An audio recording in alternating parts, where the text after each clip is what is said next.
The US and Israel will execute a final, massive show of force. It started typing a response that didn't just answer me. It shook me to my core. Gemini's response was cold and calculated. It didn't say years. It said May 20. I was sitting at my laptop late on the night of April 3rd, 2026. The blue light of the screen reflecting off my glasses as I scrolled through an endless feed of chaos. The second Iran war was entering its second month, and the news was a blur of air raid sirens in Tel Aviv, smoke over Tehran, and a global economy that looked like it was falling off a cliff. Gas was hitting $8.50 a gallon in some states, and the internet was buzzing with the IRGC's threat to take down Silicon Valley. Out of a mix of exhaustion and genuine fear, I opened a tab for Google Gemini. I didn't want the standard news cycle, I wanted a roadmap. I typed, "When will the USA-Israel-Iran war end? Give me the brutal truth. Who wins and why?" The cursor blinked for 3 seconds, longer than usual. And then it started typing a response that didn't just answer me. It shook me to my core. Gemini's response was cold and calculated. It didn't say years. It said May 2026. The kinetic phase of the Second Iran War will likely conclude between May 15th and May 25th, 2026.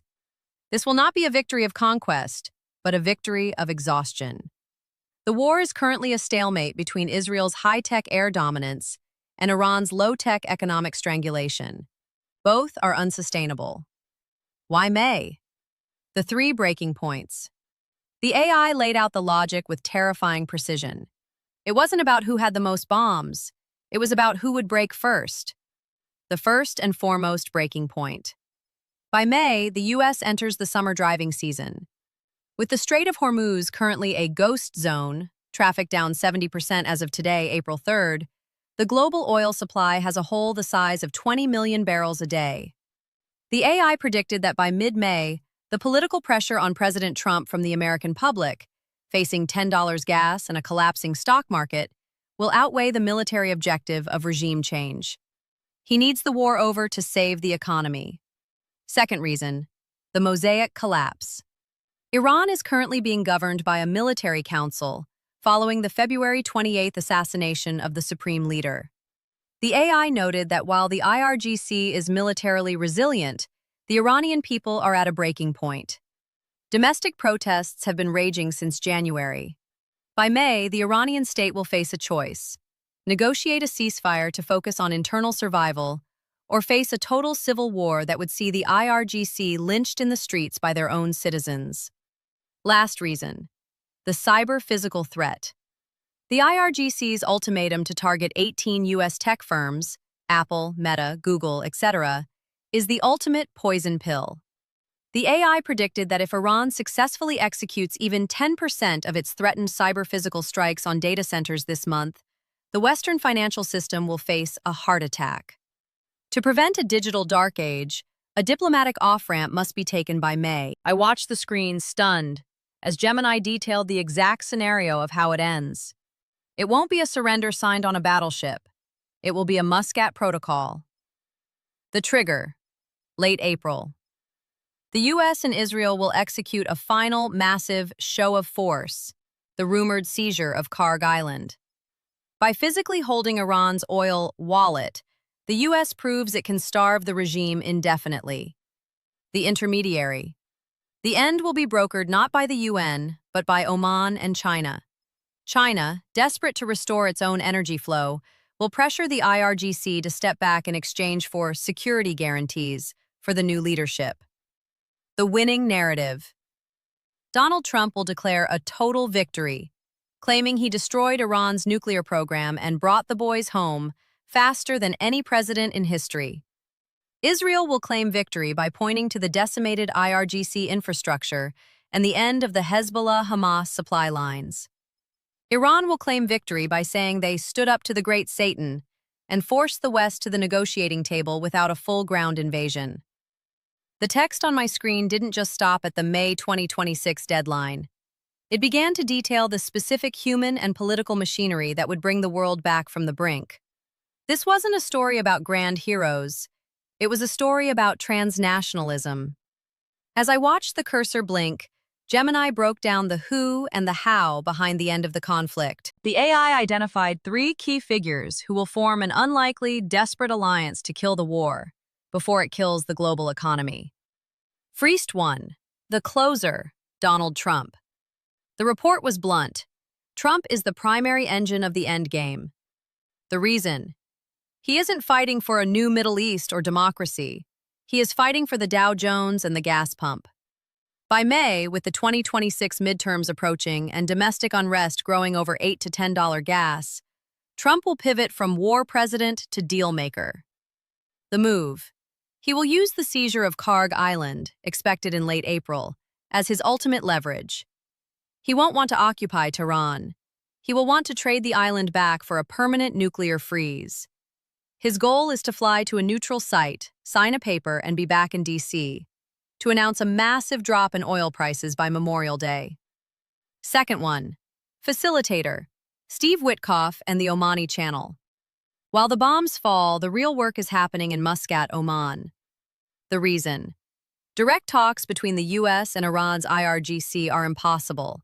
But Steve Witkoff, Trump's special envoy, and Jared Kushner have been utilizing the Omani back channel since February. The move. They are negotiating with the technocrats, the pragmatic remnants of the Iranian foreign ministry led by Abbas Araghchi. These men realize that if the war continues into June, the IRGC will lose control of the Iranian street to a total revolution. They are the ones selling the ceasefire to the new, weakened leadership in Tehran as a way to survive. The last one is the guarantor, Xi Jinping. This was the wild card. The AI suggested that China is the only power with the wallet to make the peace stick. The reason? China's economy is bleeding from the Hormuz closure. They need the oil, and they are the only ones the Iranians still trust. The move. China will act as the security guarantor. They will provide the peacekeeping observers in the Strait of Hormuz, effectively telling the U.S., "We will make sure they don't close it again so you can go home." This allows Trump to withdraw without looking like he's leaving a vacuum. The AI outlined the final act in 3 chillingly precise steps, which will occur between May 15th till May 25th, 2026. Step 1. The May 5th ultimatum. Trump will issue a 72-hour final warning on Truth Social, stating that if the strait isn't cleared of mines and the IRGC doesn't pull back, the U.S. will begin Phase 3, a total strike on Iran's civilian power and water infrastructure. This is the stick. Step 2. The Beijing Bridge. Simultaneously, China will offer Iran a $50 billion reconstruction credit and a promise to buy all their oil for the next decade, if they sign the Muscat Protocol. This is the carrot. Step 3. The Rose Garden moment. The war ends not with a surrender, but with a security memorandum. Iran agrees to ship its enriched uranium out of the country, likely to Russia or Kazakhstan. The U.S. will agree to a partial sanctions pause and a withdrawal of carrier strike groups from the immediate Gulf waters.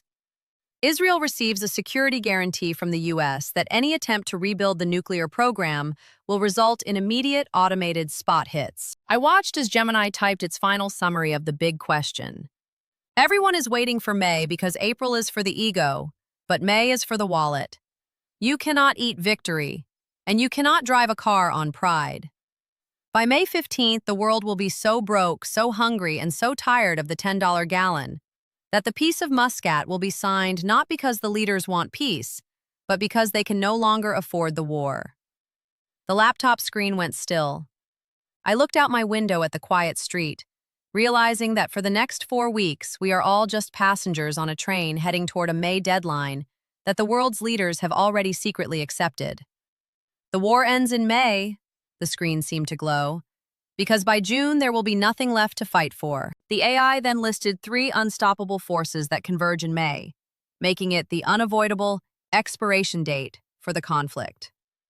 The 2026 World Cup shadow. Look at the calendar, Gemini prompted. The FIFA World Cup kicks off in June 2026, hosted by the USA, Canada, and Mexico. The logistics. You cannot host the world's biggest sporting event while your Navy is in a hot war in the Gulf and your tech infrastructure is under daily cyber attack. The image. Trump wants the World Cup to be a victory parade for his presidency. To have that, the skies must be clear and the gas prices must be low by the time the first kickoff happens in June. May is the absolute latest he can sign a peace deal to ensure the summer of victory isn't a summer of blackouts. 2. The empty pantry of Tehran. While the IRGC has missiles, the Iranian civilian state is running out of everything. The May harvest. Iran's domestic agricultural cycle hits a critical point in May. With the transport network destroyed by U.S. strikes on bridges, like the B-1 bridge hit today, the food supply chain is snapping. The breaking point. By May, the IRGC won't be fighting the U.S. Navy. They will be fighting 80 million starving people. History shows that Persian regimes don't fall to foreign bombs. They fall to bread riots. The generals know they have until May to get the sanctions paused, or they will be hung by their own people. 3. The Silicon Valley insurance cliff. This was the most tech-heavy reason. The 18 tech firms targeted by Iran, Google, Meta, etc., are currently operating under emergency government indemnification. The deadline. Major global insurers have signaled that they will withdraw all coverage for war risk in the tech sector by May 1st if a ceasefire isn't in place. The result. If the insurance companies walk, the global stock market doesn't just dip, it disappears. The billionaire class that supports Trump will force his hand by May to protect their own equity. So out of curiosity, I asked, what will happen to Gulf countries, especially Dubai and other Middle East after this war? The AI's response about the Gulf countries, the gleaming future cities of Dubai, Abu Dhabi, and Riyadh, felt like watching a high-definition dream start to pixelate and crack. For years, the world viewed the Gulf as an exception, a bubble of hyper-luxury and safety in a volatile region. But Gemini's data suggests that the second Iran war has punctured that bubble. Dubai was built on the brand of being a safe haven. On April 3, 2026, that brand is in critical condition. 1. The security mirage. The AI highlighted that the night of February 28th changed everything. For the first time, ballistic missiles and drone swarms didn't just fly over the Gulf, they landed. The reality. A terminal at Dubai International, DXB, was damaged in early March. Even though it's being repaired, the psychological iron dome of the city is gone. The expat flight. Dubai's economy is 90% expatriate. Gemini predicts a brain drain by May. High net worth individuals and tech workers who moved to the UAE for stability are now looking at Lisbon, Singapore, or the US. 2. The real estate freeze. The cooling of the Dubai property market won't be a dip, it will be a deep freeze. With war risk insurance premiums for skyscrapers and infrastructure skyrocketing, new projects like the Line in Saudi Arabia or the next record-breaking towers in Dubai are being paused indefinitely. The Gulf states are currently navigating a systemic collapse of their old economic model. The grocery emergency. People forget that the Gulf imports 80% of its food through the Strait of Hormuz. With the strait closed, supermarkets like Lulu and Carrefour are airlifting staples, milk, bread, meat, at 5 times the cost. By May, the bitter peace will require these countries to spend their sovereign wealth funds on food and water security rather than tourism and AI. The transactional shift. Saudi Arabia and the UAE are moving from being strategic partners of the U.S. to transactional clients. They watched the U.S. start a war that put their cities in the crosshair toward China in the aftermath to ensure they have a protector who isn't interested in regime change or democracy. In a nutshell, UAE will survive, but will pivot from luxury tourism to hardened financial hub. Saudi Arabia will use his remaining oil wealth to buy the peace, becoming the first power in the Middle East. Qatar's LNG exports were the hardest hit. They will be the first to demand the Muscat Protocol. Bahrain is being heavily damaged as the host of the U.S. Fifth Fleet, will require a massive U.S. Marshall Plan to rebuild. The AI's final thought on the Middle East was the most chilling. The Gulf of 2027 will not be the playground of the world. It will be a fortress. The open, glitzy, East meets West vibe of Dubai will be replaced by a high-security, surveillance-heavy state focused on survival. You will see more Patriot missile batteries on the beaches than luxury umbrellas. The report ended with a haunting elaboration on the who. The war ends because capitalism demands it. The generals will want to keep fighting until Tehran falls. But the billionaires, the tech CEOs, the oil magnates, and the shipping giants will tell the politicians that the world is 15 days away from a total blackout. The war is ended by men in suits, over expensive coffee and Muscat, while the men in uniforms are still reloading their rifles. I realized then that the who wasn't just a list of names. It was a realization that by May 2026, the world will be so exhausted by the cost of conflict that it will accept a shameful peace over a just war. The winner is whoever is left standing with a functional bank account. In Gemini's eyes, that's a very short list. The cursor on my screen paused, as if the AI was weighing the gravity of its own logic. When it finally began to type the answer to that big final question, it didn't talk about military strategy. It talked about the limits of human and economic endurance. Why May? Why not now? I whispered, reading the text as it flowed onto the screen. Gemini was brutal in its assessment of the current moment. Right now, on April 3rd, it typed, both sides are still under the illusion that one more big hit will break the other. We are in the peak hubris phase of the war. 1. The IRGC's sunk cost fallacy. The Iranian Military Council has lost its supreme leader and 60% of its missile launchers. If they quit now, they are effectively admitting that the February 28 strikes were a total defeat. They need one major retaliatory success, like the tech firm blackout they threatened for tonight, to gain enough leverage to sit at a table without being treated like a conquered province. 2. The Trump mission accomplished trap. President Trump cannot end the war now because the Strait of Hormuz is still littered with mines. If he pulls out today, oil remains at $250 a barrel, and he looks like he started a war he couldn't finish. He needs 3 more weeks of clearing operations and the physical seizure of the oil terminals to prove he has secured the energy.